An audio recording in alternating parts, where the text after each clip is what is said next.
오늘도 선하신 하나님을 의지하여 말씀 앞에 나오신 성도님들에게 부활의 소망과 위로가 함께하기를 소망합니다. 이제 하나님의 임재와 도우심을 구하는 기도 드리겠습니다. 이 시간 말씀 앞으로 나아갑니다. 작은 불꽃이 어두운 자리를 밝은 빛으로 채우듯 말씀이 세상의 그늘진 마음에 지친 저희 마음을 생명의 빛으로 채워주시길 간절히 원합니다. 살아계신 말씀으로 우리를 찾아오시는 주님께 저희의 마음의 무릎을 꿇게 하시고 이 시간 저희를 향한 하나님의 뜻이 온전히 증거되게 하시고 저희 가운데 하나님으로 말미암는 생명이 일깨워지는 복을 누리게 하소서. 이 모든 간구 예수 그리스도의 이름으로 기도드립니다. 아멘. 이제 하나님께서 오늘 우리에게 주시는 말씀을 읽겠습니다. 먼저는 구약성경 시편 109편 26절입니다.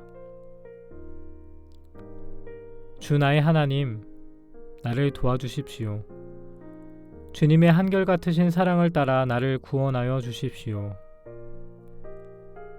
신약성경 마태복음 14장 30절에서 31절 말씀입니다. 베드로는 거센 바람이 불어오는 것을 보고 무서움에 사로잡혀서 물에 빠져 들어가게 되었다. 그때 그는 주님 살려주십시오 하고 외쳤다. 예수께서 곧 손을 내밀어서 그를 붙잡고 말씀하셨다. 믿음이 적은 사람아, 왜 의심하였느냐? 이번에는 순서를 바꿔서 다시 한번 읽겠습니다. 베드로는 거센 바람이 불어오는 것을 보고 무서움에 사로잡혀서 물에 빠져 들어가게 되었다. 그때 그는 주님 살려주십시오 하고 외쳤다. 예수께서 곧 손을 내밀어서 그를 붙잡고 말씀하셨다. 믿음이 적은 사람아, 왜 의심하였느냐? 주 나의 하나님, 나를 도와주십시오. 주님의 한결같으신 사랑을 따라 나를 구원하여 주십시오. 오늘 말씀 가운데 마음에 다가와 움직이는 단어나 구절, 이미지가 있다면 그것을 떠올리시면서 기도하는 마음으로 잠시 묵상의 시간 갖도록 하겠습니다.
말과 노루가 달리기 시합을 하면 누가 이길까요? 노루가 이긴다고 합니다.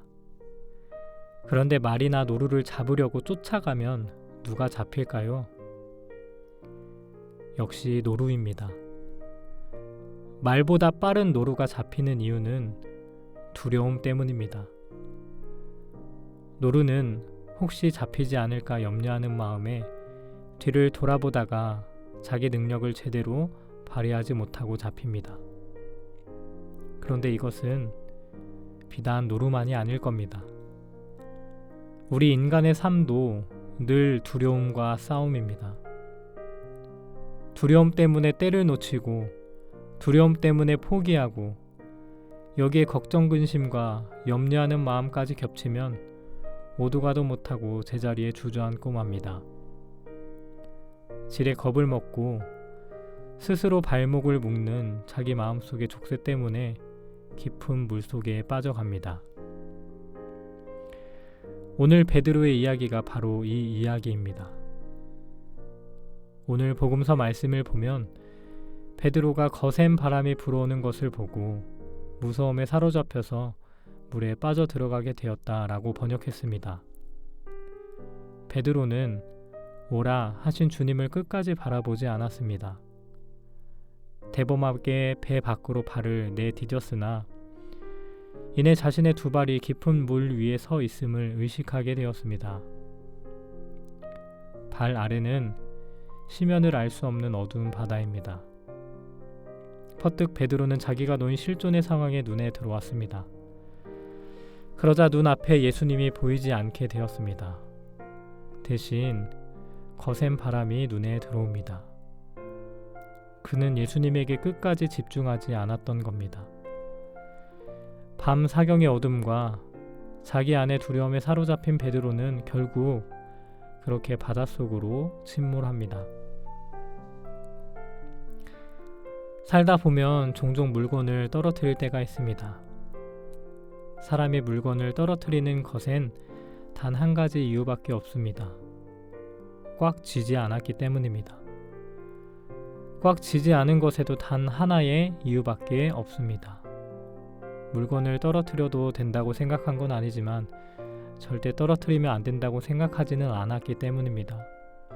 그래서 그 느슨한 사고의 어딘가에 항상 문제가 있습니다. 목표에 집중하지 않을 때, 가장 궁극적인 것에 집중하지 않을 때, 그때 바로 우리 앞에 놓인 숱한 장애물이 눈에 들어오기 시작합니다. 베드로가 그랬습니다. 그 어둠의 물결을 밟고 서 계신 분이 안심하라, 나다 두려워하지 말라 말씀하실 때 베드로는 용기를 내어 과감히 배에서 물 위를 걸어 예수께 나아갔지만 이내 거센 바람을 보자 그만 무서운 생각이 들어 물에 빠져갔습니다. 그는 자기 앞에 바위처럼 단단히 버티고 서서 거센 물결을 밟고 계신 예수님을 끝까지 바라보지 않았습니다. 그분에게서 눈을 떼도 된다고 생각하진 않았으나 절대로 눈을 떼서는 안 된다고 생각하지는 않았기에 퍼뜩 자신의 두 발이 바닥을 알 수 없는 깊은 바다 위에 서 있는 걸 의식하게 되었고 그만 두려움에 물속으로 빠져들어갔던 것입니다. 히브리서 말씀에 보면 믿음의 주요 또 온전하게 하시는 이인 예수를 바라보자 라고 했습니다. 물론 우리도 처음엔 베드로처럼 과감히 배에서 뛰어내려 오라 하시는 예수님께 나아갔습니다. 그러나 이내 그분께 집중하지 못하고 그분을 바라보지 못하고 내 앞에 단단히 버티고 있는 육지를 보지 못하고 베드로처럼 바람을 보고 무서워 깊은 물속으로 빠져가고 있지는 않은지요. 사실 베드로는 그의 실패를 통해 오늘 우리에게 새 힘과 용기를 주고 있습니다. 물론 그는 얼마 가지 못하고 물속으로 빠져 들어갔으나 만약 그가 오라 말씀하시는 주님의 부름에 과감하게 응답하여 배 밖으로 두 발을 내리는 신앙의 모험을 감행하지 않았다면 그 거센 물결을 밟고 서 계시니가 물에 빠진 우리를 건져내실 수도 있는 분이라는 걸 깨닫게 해주지 못했을 겁니다. 삶에서 가장 큰 위험은 전혀 위험을 감수하지 않는 것입니다. 아무것도 도전하려 하지 않는 자는 아무것도 얻지 못할 것입니다. 신앙은 모험이고 신뢰입니다. 밤 사경 깊은 어둠의 바다 한가운데 있으나 그 험한 물결을 밟고 서 계신 분이 내가 물에 빠져도 나를 건져내시는 분임을 믿고 그를 향해 과감히 나아가는 행동이 신앙입니다. 어쩌면 베드로는 사실 우리 자신입니다. 베드로의 위험스러운 행동이 하나님에 대한 더 깊은 신뢰를 만들어냈습니다. 이것이 다른 복음서와는 달리 마태가 우리에게 전하고 싶은 격려와 도전의 메시지입니다. 우리는 담대한 믿음으로 살기를 원하나 연약하여 안전하고 얕은 물가에서 물만 튀기고 있을 뿐 자기의 믿음을 시험하고 심화시킬 기회를 거의 갖지 못합니다. 하지만 오늘 마태가 우리에게 전하는 이야기는 만일 당신이 예수 그리스도와 가까워지기를 원한다면 과감히 배에서 내려 저 거친 바다를 밟고 서 계신 분, 거센 바람도 잔잔하게 하실 수 있는 분에게 용감하게 나아가라고 말하고 있습니다. 그런데 마태는 그 길이 만사 형통의 길이라고 우리를 속이지 않습니다. 분명 어려움이 있다고 말합니다. 베드로처럼 물속에 빠져갈 수 있다고 말합니다. 그러나 내가 그 깊은 바닷물 속으로 깊이 빠져갈 때에도 즉시 손을 내밀어 붙잡아 주시는 분이 내 앞에 서 계시다고 말합니다. 그렇습니다. 우리를 건지시는 손길이 있습니다. 우리에게 내미시는 그 손길 안에 온전한 사랑이 있습니다. 그 사랑이 모든 두려움을 내쫓습니다.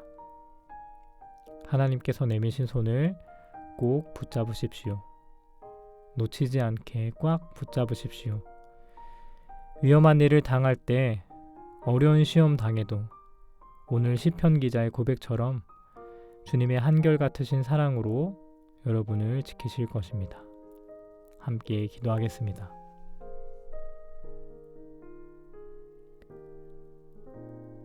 사랑의 하나님, 인생의 거센 바람이 불어올 때 우리는 주저주저하며 살아갑니다.